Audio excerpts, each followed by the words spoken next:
नमस्कार दोस्तों, आप तमाम वीडियो देखने वाले को मेरी तरफ से हार्दिक हार्दिक अभिनंदन।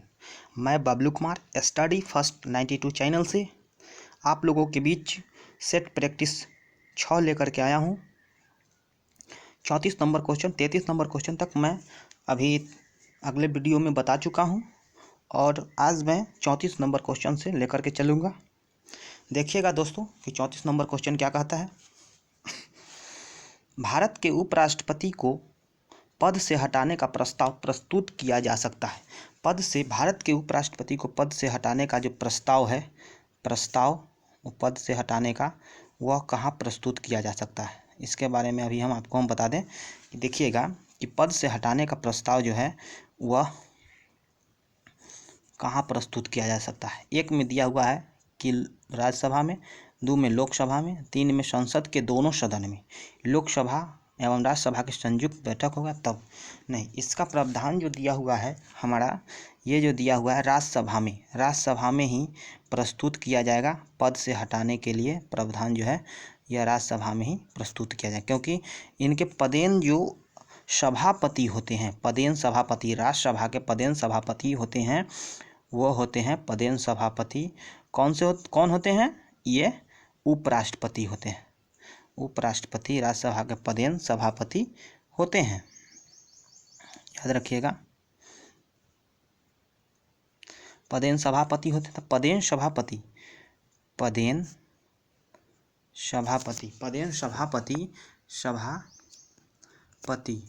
याद रखिएगा। सभापति के बारे में अनुच्छेद 64 में दिया हुआ है और ये राष्ट्रपति के बारे में, याद रखिएगा, राष्ट्रपति के बारे में अनुच्छेद 63 में दिया हुआ है। इनका जो चुनाव होता है, याद रखिएगा कि इनका चुनाव जो होता है, इनका चुनाव, उपराष्ट्रपति का चुनाव, यह अनुच्छेद 66 में है। उसके बाद जो इनका योग्यता जो है 67 में, और निहारताएँ जो है, जो नहीं होना चाहिए, वह 68 में, और 69 में जो दिया हुआ है इनके शपथ ग्रहण के बारे में दिया हुआ है। 69 में जो है शपथ ग्रहण, याद रखिएगा, 69 में शपथ ग्रहण के बारे में दिया हुआ है।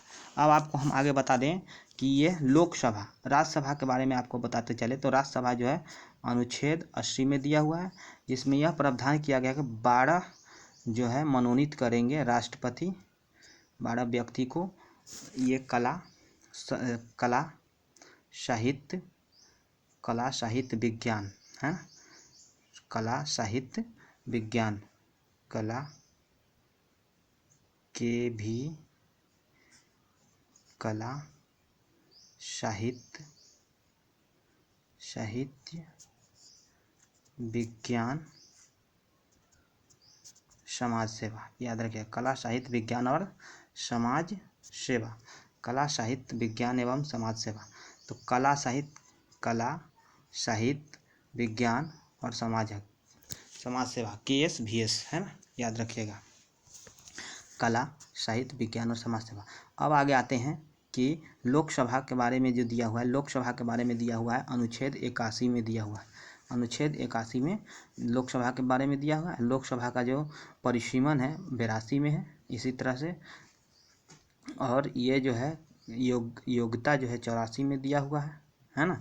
और कितना दिन तक इसका कार्यकाल रहेगा, 5 वर्षों तक, यह 83 में दिया हुआ है, अनुच्छेद 83 में। 85 में दिया हुआ है कि राष्ट्रपति इसका सत्र अवसान करेगा, सत्र बुलाएगा और भंग करेगा, है ना। लोकसभा को भंग करने का प्रावधान यह 85 में है। इसी तरह से आपको हम बता दें कि आगे भी है प्रावधान, फिर हम बताएंगे आगे, ज़्यादा डिस्कशन करना भी ठीक नहीं है। अब आते हैं कि यह संसद के बारे में 89 में दिया हुआ है। तो किसी भी सदन में 79 में दिया हुआ है। संसद के बारे में 79 में दिया हुआ है। संसद में सदन 2 होते हैं, और इसका संसद का जो अंग है, संसद का अंग 3 है, और सदन 2 है, अंग 3 है। तो यह राज्यसभा एवं लोकसभा 2 सदन और 3 अंग, राज्यसभा, लोकसभा और राष्ट्रपति, यह अंग 3 होते हैं संसद के। 3 अंग होते हैं, है ना, याद रखिए संसद के 3 अंग और 2 सदन होते हैं। अब आते हैं, अब अगले मुद्दे पर आते हैं कि लोकसभा एवं राज्यसभा के संयुक्त अधिवेशन की बात हम करते हैं। तो संयुक्त अधिवेशन 108 में दिया हुआ है। 108 में यह दिया हुआ है कि राष्ट्रपति जो है संयुक्त अधिवेशन बुलाएगा। संयुक्त अधिवेशन कौन बुलाएगा? राष्ट्रपति बुलाएगा, है ना। और राष्ट्रपति संयुक्त अधिवेशन बुलाएगा। उसके बाद इसकी अध्यक्षता 10 आगे, याद रखिएगा 10 आगे इसका अध्यक्षता जो है, अध्यक्षता जो करेगा, यह अध्यक्षता करेगा 18 नंबर, याद रखिएगा 18, 10 आगे माने 18 में अध्यक्षता जो है लोकसभा अध्यक्ष करेंगे। कौन करेंगे? लोकसभा अध्यक्ष, ध्यान रखिएगा। अब हम आगे बता दें 118 में दिया हुआ यह प्रावधान किया गया। अब हम आगे चलते हैं कि 35 नंबर क्वेश्चन पर। 35 नंबर क्वेश्चन कहता है कि निम्न में से कौन सा मूल अधिकार राष्ट्रीय आपात में भी समाप्त या सीमित नहीं किया जा सकता? मतलब कि इसको राष्ट्रीय आपात के समय में भी समाप्त नहीं किया जा सकता और सीमित नहीं किया जा सकता। इसमें कौन सा है? देखिएगा कि अपराध के लिए दोष सिद्धि के संबंध में संरक्षण। बी में प्राण एवं दैहिक स्वतंत्रता का अधिकार, शोषण के विरुद्ध अधिकार। याद रखिएगा कि शोषण के विरुद्ध अधिकार ये नहीं होगा, ये ए नंबर और बी नंबर इसका आंसर होगा। तो ए बी कुल मिला करके दोनों जो दिया हुआ है ये डी में है, आंसर इसका डी हो जाएगा। अब आपको हम बता दें, अब आपको बताते चलें कि अपराध एवं दैहिक दोष सिद्ध अपराध के लिए दोष सिद्धि के संबंध में जो अनुच्छेद 21 में दिया हुआ है, यह कितने में दिया हुआ? अनुच्छेद 21 में इसका अनुच्छेद 20 में दिया हुआ। अनुच्छेद 21 में यह है प्राण एवं दैहिक स्वतंत्रता। प्राण एवं दैहिक स्वतंत्रता के बारे में अनुच्छेद 21 में दिया हुआ है, याद रखिएगा। प्राण एवं दैहिक स्वतंत्रता के बारे में अनुच्छेद 21 में दिया हुआ है। आपको हम बता दें कि जो है दोष सिद्धि के जितना भी अपराध के लिए दोष सिद्धि के संबंध में संरक्षण, आपको बताते चले कि अपराध के लिए दोष सिद्धि के संबंध में संरक्षण जो है अनुच्छेद 20 में दिया हुआ है और 21 में प्राण एवं दैहिक स्वतंत्रता है। और 21 के क में, याद रखिएगा 21 के क में जो है एवं 21 के क में कि शिक्षा का अधिकार है, शिक्षा का मौलिक अधिकार दिया हुआ है, जो 6 वर्ष की आयु से लेकर के 14 वर्ष की आयु तक के सभी बच्चों को निःशुल्क अनिवार्य शिक्षा उपलब्ध कराया जाएगा, यह दिया हुआ है। अब आपको हम बता दें कि अनुच्छेद 21 हो गया। तो आपको बता दें अपराध के लिए दोष सिद्धि, मतलब कि अपराध संरक्षण एक ऐसा होगा कि अपराध हम किए हैं तो उसका कम से कम हमारा गवाह जो है होगा, तब जाकर के हमारा दोष सिद्ध होगा, न कि हमें ही बोला जाए कि तुम अपना गवाही खुद दो। यह मेरा संरक्षण, यह जो है मौलिक अधिकार का हनन होगा। उसके बाद आपको हम बता दें कि मौलिक अधिकार का हनन होगा, इसीलिए यह जो है दोष सिद्ध के संबंध में संरक्षण का अधिकार अनुच्छेद 20 में दिया गया है। अब बी नंबर में कहता है प्राण एवं दैहिक स्वतंत्रता। प्राण एवं दैहिक स्वतंत्रता अनुच्छेद 21 में दिया हुआ है। इसमें क्या कहता है कि प्राण और दैहिक स्वतंत्रता मतलब हमें जीवित रहने की स्वतंत्रता है। हमारे संविधान में 21 के तहत यह कहा गया है कि हमें जीवित रहने का स्वतंत्रता है, लेकिन मरने की स्वतंत्रता नहीं है। आपको बता दें कि यह जो है किसी व्यक्ति को उसके प्राण या दैहिक स्वतंत्रता से विधि द्वारा स्थापित प्रतिक्रिया जो होता है प्रक्रिया के अनुसार जो है स्वतंत्रता से वंचित नहीं किया जा सकता है। अब आते हैं कि यह शोषण के विरुद्ध अधिकार। अब आगे चलते हैं, शोषण के विरुद्ध अधिकार क्या है कि शोषण के विरुद्ध अधिकार कहता है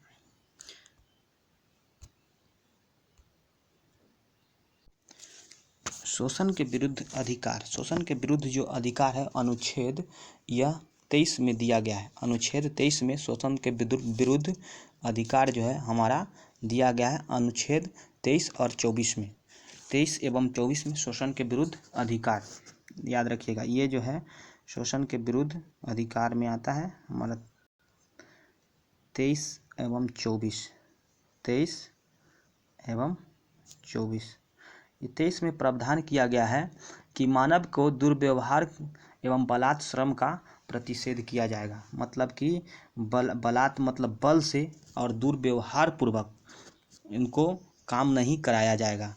उसके बाद लिखा हुआ है 24 में कि कल कारखाना आदि में बालकों का नियोजन का प्रतिषेध। मतलब कि नियोजन मतलब होता है नौकरी, है ना।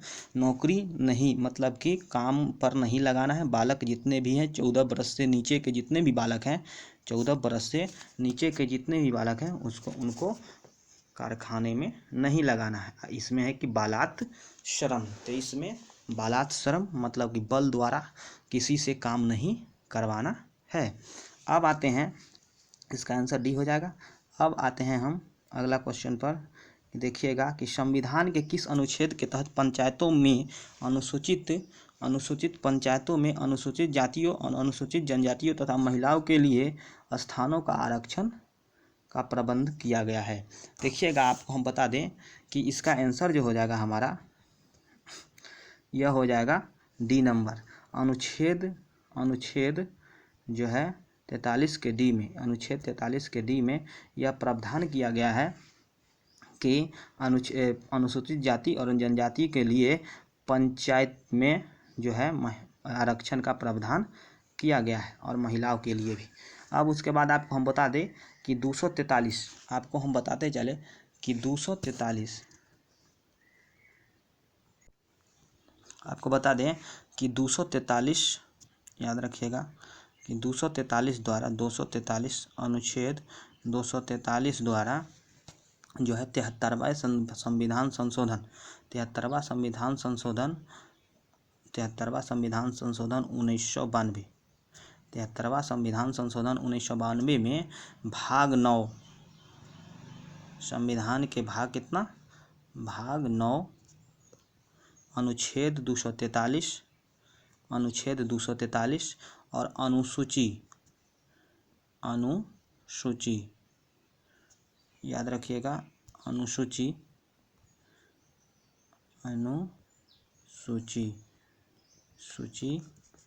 11 में यह प्रावधान किया गया है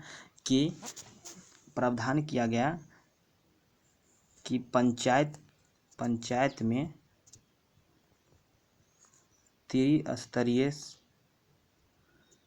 त्रिस्तरीय स्वायत्त राज्य का गठन किया जाएगा, है ना। स्वायत्त संस्थान मतलब त्रिस्तरीय स्वायत्त संस्थान, याद रखिएगा, त्रिस्तरीय स्वायत्त संस्थान पंचायती राज का गठन किया जाएगा।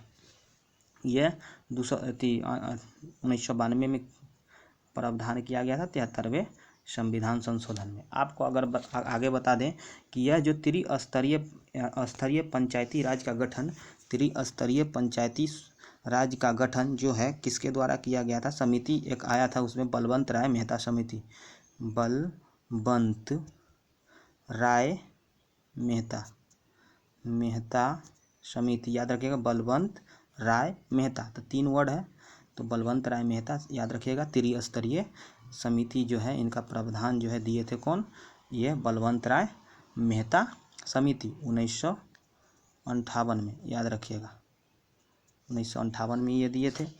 और आपको बता दें कि द्विस्तरीय भी समिति का प्रावधान किए थे अशोक मेहता, याद रखिएगा, अशोक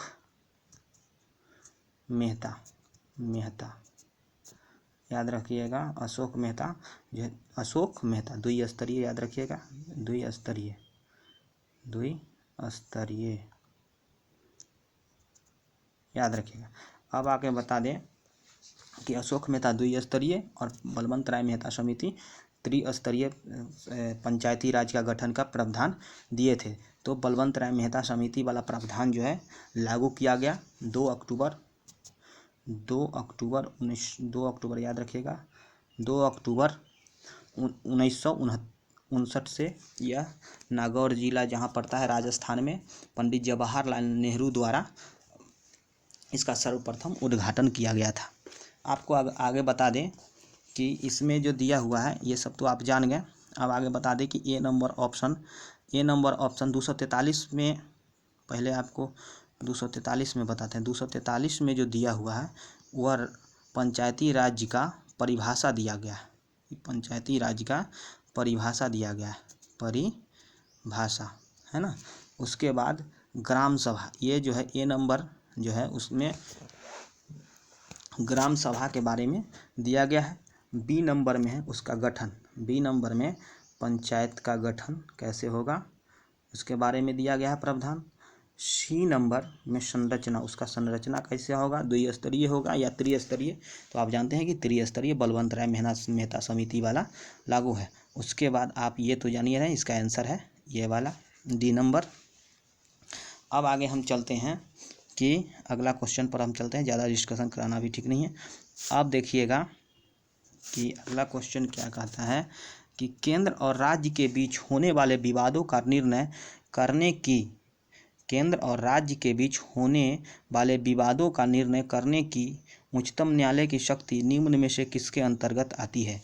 आप देखिएगा कि केंद्र और राज्य में अगर कहीं विवाद हो जा रहा है पैसा के लिए, चाहे कुछ भी प्रॉब्लम अगर उसमें क्रिएट हो जा रहा है, तो इनका जो अधिकार है सबसे पहला है कि रीट जारी करना, यह जो है रीट जारी करना। उसके बाद यह जो है प्राथमिक अधिकारिता, अपीलीय अधिकारिता, परामर्शी अधिकारिता, इसमें से कौन से अधिकार हैं जो केंद्र और राज्य के बीच विवाद का निर्णय उच्चतम न्यायालय द्वारा लिया जाएगा। तो इसका आंसर जो हो जाएगा बी नंबर आंसर हो जाएगा। इसका आंसर कौन सा हो जाएगा, बी नंबर, याद रखिएगा बी नंबर इसका आंसर है, प्रारंभिक अधिकारिता। सर्वप्रथम इनका अधिकार है कि केंद्र और राज्य के बीच होगा तो उस समय इनका अधिकार प्रारंभिक अधिकार नहीं बनेगा, लेकिन केंद्र और राज्य के बीच होगा तो सबसे प्रथम प्रारंभिक अधिकार यही बनेगा कि इस विवाद का निर्णय ले। अब सबसे पहले आपको हम बता दें, परामर्शी अधिकार का मतलब कि केवल परामर्श देने वाला अधिकार, और अपीलीय अधिकार का मतलब होता है कि अपील करेगा। उच्चतम न्यायालय, राज्य अगर उच्च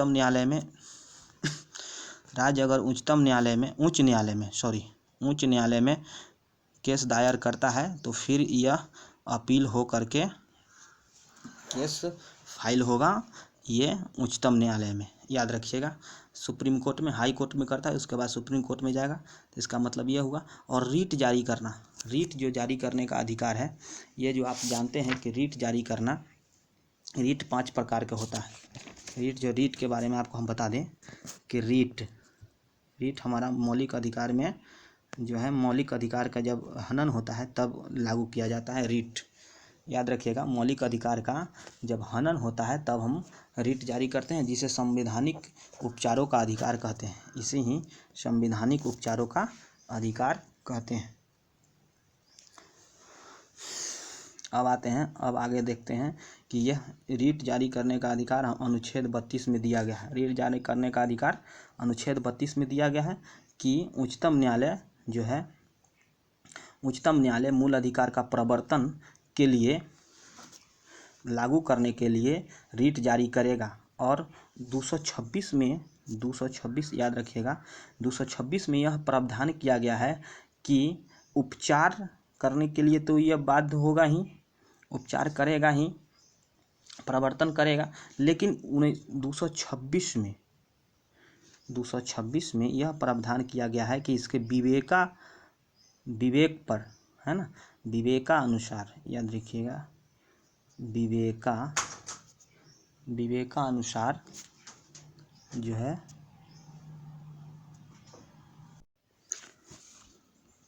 विवेकानुसार इस रीट को नकार भी सकता है उच्चतम न्यायालय। इसीलिए उच्चतम न्यायालय को मौलिक अधिकार का रक्षक एवं गारंटी देने वाला कहा गया है, याद रखिएगा, रक्षक एवं गारंटी देने वाला कहा गया है। अब चलते हैं कि रीट जो है 5 प्रकार के होता है। जो 5 रीट होता है वह है बंदी प्रत्यक्षीकरण, परमादेश, प्रतिषेध, उत्प्रेषण और अधिकार परीक्षा। अब अगला क्वेश्चन पर हम चलते हैं कि आगे क्वेश्चन क्या कहता है कि निम्नलिखित में से किस राज्य में विधान परिषद की स्थापना नहीं की गई है? निम्नलिखित में से किस राज्य में विधान परिषद की स्थापना नहीं की गई है? विधान परिषद की स्थापना जो है संसद के द्वारा किया जाता है। संसद के द्वारा विधान परिषद की स्थापना किया जाता है। याद रखिएगा, जो है अनुच्छेद, याद रखिएगा अनुच्छेद 169 के तहत, संविधान में अनुच्छेद 169 के तहत जो है संसद विधि द्वारा किसी राज्य में विधान परिषद का गठन कर सकता है, बशर्ते उस राज्य की विधानसभा में इस आशय का संकल्प पारित हो जाएगा, तब जाकर के ये जो है संसद जो है विधान परिषद का गठन कर देगा। संसद विधान परिषद का गठन करेगा। उसके बाद आपको हम बता दें कि अभी तक जो है 5 राज्यों में, याद रखिएगा 5 राज्यों में, अभी तक 5 राज्यों में विधान परिषद है। पहले 7 राज्य में हुआ करता था, पहले जो है 7 राज्य में हुआ करता था। यहाँ देखिएगा, पहले 7 राज्य में हुआ करता था। जम्मू कश्मीर,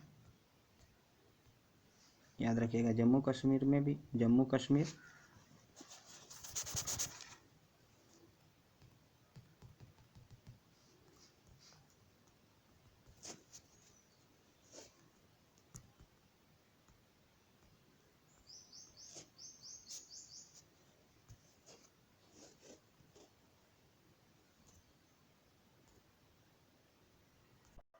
सॉरी दोस्तों, कुछ त्रुटि आ गया था, इसके लिए आप हमें क्षमा कीजिए।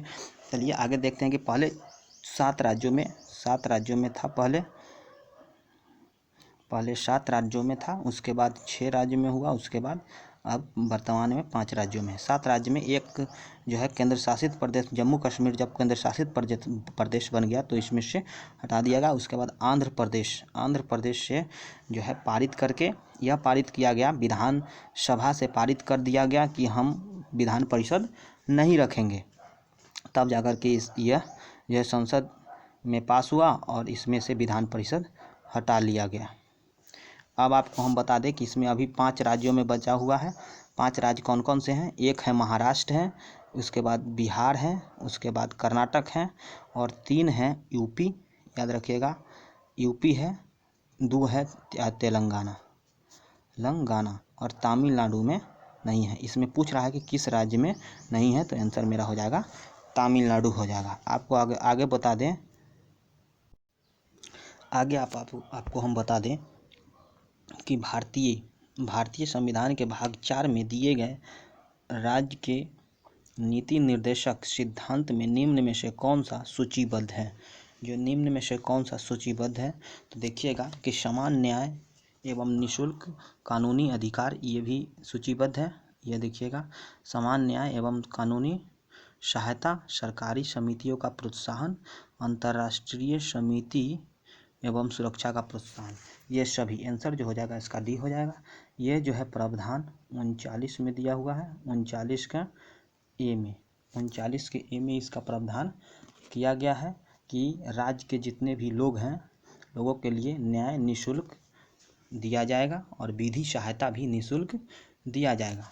आपको बता दें, और 39 में यह प्रावधान किया गया कि स्त्री और पुरुष को समान कार्य के लिए समान वेतन दिया जाए। 39 में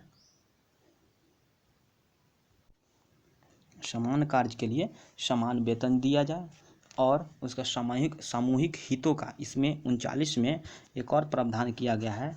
39 ये अलग है, 39 में एक और प्रावधान किया गया है 39 में कि यहाँ पर है कि कोई भी सामूहिक हितों का ध्यान में रखते हुए भौतिक संसाधन का वितरण किया जाए। कोई भी संसाधन है, कोई भी सुख सुविधा अगर सरकार देती है तो सभी लोगों को एक समान देगी, यह प्रावधान किया गया। और एक और बात बता दें आपको, एक और बात बता दें कि ये 39 में ही दिया हुआ है कि समान कार्य के लिए समान वेतन। जो अभी शिक्षक लोग जो समान कार्य के लिए समान वेतन की मांग करते हैं, समान कार्य के लिए समान वेतन की अगर जो मांग करते हैं, वह इसी अनुच्छेद में दिया हुआ है। अनुच्छेद 39 में ही दिया हुआ है, समान कार्य के लिए समान वेतन, है ना, याद रखिएगा। 39 ए में है न्यायिक सुविधा जो है वह निःशुल्क जो है दिया जाएगा लोगों को। अब आते हैं कि अगला बात कि सरकारी समितियों का प्रोत्साहन, यह 43 में, अनुच्छेद 43 में है। सरकारी जो जितने भी सरकारी सहायता है उसका प्रोत्साहन किया जाएगा। सरकारी समिति वगैरह जितने भी चलते हैं, सरकारी समिति जितने भी चलते हैं उसको प्रोत्साहित किया जाएगा। यह अनुच्छेद 43 में दिया हुआ है, 43 के ख। अब आते हैं कि अब उसके बाद 40 में तो आप जानते ही हैं कि पंचायत का गठन राज्य करेगा। राज्य जो है पंचायतों का गठन करेगा। पंचायत का गठन करेगा राज्य, याद रखिएगा। पंचायत का गठन 40 में दिया हुआ है। उसके बाद आपको हम बता दें कि 44 में जो है, 44 में दिया हुआ है समाज सिविल संहिता दिया हुआ है 44 में। और 6 वर्ष से पहले जितने भी बाल्यावस्था के जितने भी बच्चे हैं उनके देख रेख के लिए जो है 45 में दिया हुआ है। 45 में यह प्रावधान किया गया है कि 6 वर्ष से नीचे के आयु के जितने भी बच्चे हैं जो बाल्य अवस्था में हैं उनको देख रेख और शिक्षा की व्यवस्था किया गया है। अब आते हैं अगला,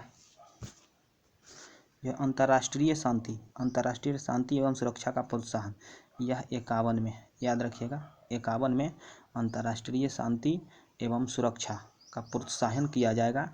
यह जो दिया हुआ है राज्यों द्वारा प्रोत्साहित किया जाएगा, ये दिया हुआ है 51 में। अब आपको बता दें कि 48 में एक प्रावधान किया गया है कि पर्यावरण संरक्षण। 48 की बात अब करें तो यह जो आता है राज्य के नीति निर्देशक सिद्धांत में ही आता है। 48 में भी प्रावधान किया पर्यावरण का संरक्षण के लिए, 48 में, याद रखिएगा। अब आगे आते हैं कि अगला मुद्दा इसमें क्या है कि ये नीति निर्देशक तत्व जो है आयरलैंड से लिया गया था। कहाँ से लिया गया था? आयरलैंड से, है ना। नीति निर्देशक तत्व का प्रावधान कहाँ से लिया गया? आयरलैंड के संविधान से लिया गया। इसी में लिखा हुआ है अनुच्छेद, ये जो नीति निर्देशक सिद्धांत है अनुच्छेद 36 से लेकर के 51 तक है। अनुच्छेद 36 से लेकर के 51 तक है। उसी में 37 में लिखा गया है कि राज्य जो है कल्याणकारी, ये सरकार जो है कल्याणकारी राज्य की स्थापना करेगा। सरकार जो है कल्याणकारी राज्य की स्थापना करेगा। यह अनुच्छेद 37 में दिया हुआ। अब हम आगे चलते हैं कि अगले क्वेश्चन पर हम चलते हैं कि अगला क्वेश्चन क्या कहता है कि 40 नंबर क्वेश्चन है कि निम्न में से उन मूल अधिकारों का चयन करें जो भारतीय नागरिकों को प्राप्त है परंतु गैर नागरिकों को नहीं। विदेशी नागरिकों को यह प्राप्त नहीं है। कौन सा अधिकार है? तो विधि के समक्ष समता या विधियों का समान संरक्षण। विधि के समक्ष समानता और विधियों का समान संरक्षण। विधि, उसके बाद केवल धर्म, मूल, वंश, जाति, लिंग, जन्म स्थान के आधार पर विभेद का प्रतिषेध, लोक नियोजन के विषय पर अवसर की समानता, अल्पसंख्यकों के हितों का संरक्षण। देखिएगा ये जो है प्राप्त नहीं, इसका आंसर जो हो जाएगा हमारा, इसका आंसर हो जाएगा सी। इसका आंसर क्या हो जाएगा? सी नंबर इसका आंसर हो जाएगा। सी नंबर इसका आंसर 2, 3 और 4, 2, 3 और 4 अल्पसंख्यकों के हितों के संरक्षण यह प्राप्त नहीं है विदेशी नागरिकों को। अन्य नागरिक जो है उनको लोक नियोजन के विषय पर अवसर, मतलब कि कोई भी नौकरी आ रहा है उसमें उनको फॉर्म भरने का अवसर नहीं दिया जाएगा। केवल जो है नेपाल के जितने भी व्यक्ति हैं उनको जो है, आप जानते होंगे नेपाल में चलता है ये एक बटालियन है गोरखा बटालियन। आप जानते होंगे गोरखा बटालियन के बारे में कि गोरखा बटालियन है, वो सब जो है उनके लिए ही केवल वह फॉर्म निकलता है। अब आते हैं धर्म, मूल, जाति के आधार पर विभेद, है ना। धर्म, मूल, जाति के ये भी नहीं है उनके बारे में। केवल 1 नंबर है ना, उनको है समान विधि के समक्ष समान समता एवं विधियों का समान संरक्षण। अब आगे चलते हैं 41 नंबर क्वेश्चन क्या कहता है 41 नंबर क्वेश्चन, संविधान के किस अनुच्छेद के अंतर्गत किसी राज्य के विधानसभाओं में अनुसूचित जाति एवं अनुसूचित जनजाति के लिए आरक्षण का प्रावधान किया गया है? अनुसूचित जनजाति एवं अनुसूचित जनजाति के लिए तो पहले हम बता चुके हैं, यह जो है अनुच्छेद है ना, अनुच्छेद 130 में किया गया है। इसका प्रावधान जो है अनुच्छेद 130 में अनुसूचित जाति के अंतर्गत विधानसभा, अनुच्छेद 130 नहीं होगा, ये अनुच्छेद 132 होगा। अगर यही रहता लोकसभा, यहाँ पर देखिएगा, आपको हम बता दें कि यहीं पर रहता लोकसभा, आंसर हो जाएगा सी नंबर, याद रखिएगा आंसर सी नंबर 132 है। यहीं पर अगर लोकसभा रहता, यहाँ विधानसभा नहीं रह करके लोकसभा रहता, लोकसभा, तो आंसर 130 हो जाता। लेकिन यहाँ पर विधानसभा अनुसूचित जाति और अनुसूचित जनजातियों के लिए आरक्षण का प्रावधान किया गया। अब आपको हम बता दें अनुच्छेद 31 तो आपको हम बता चुके हैं कि एंग्लो इंडियन के, लोकसभा में एंग्लो इंडियन 2 गो रहेंगे, उसके लिए है।